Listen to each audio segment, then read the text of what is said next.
আসসালামু আলাইকুম প্রিয় দর্শক, আশা করি সকলেই ভালো আছেন। অভিযোগ নিরসন করতে আসলাম। এসে দেখি ব্রেকার মিটার সব কিছু জ্বলে গেছে।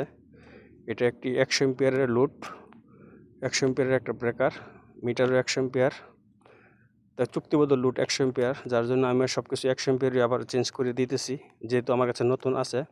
তো কাস্টমারের কপাল ভালো, আমার কাছে আজকে ছিল, এই জন্য লাগাই দিছি, আনাতে হয়তো ডাইরেক্ট করতে হইতো। তো যাই হোক, আপনাদের উদ্দেশ্যে একটা কথা বলি। আমার ভিডিও দেখে আপনারা কমেন্ট করেন বাংলাদেশের প্রেক্ষাপট নিয়ে কমেন্ট করেন। তো আসলে তো আমি বাংলাদেশে কাজ করি না, আমার এই কাজগুলি এমন কাজ বাংলাদেশে নাই।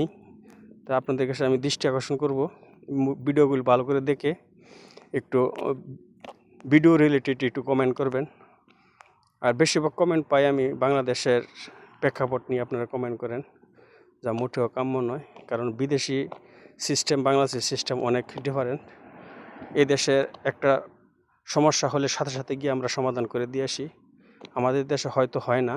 আর এখন কিছু কিছু লাইনম্যান আছে, তারা নিষ্ঠার সাথে দায়িত্ব পালন করে 100% নিষ্ঠার সাথে। আস্তে আস্তে ঠিক হয়ে যাবে আমাদের বাংলাদেশেও একদিন। তো আমি আছি সৌদি আরব, সৌদি ইলেকট্রিসিটি কোম্পানিতে আমি লাইনম্যানে আছি।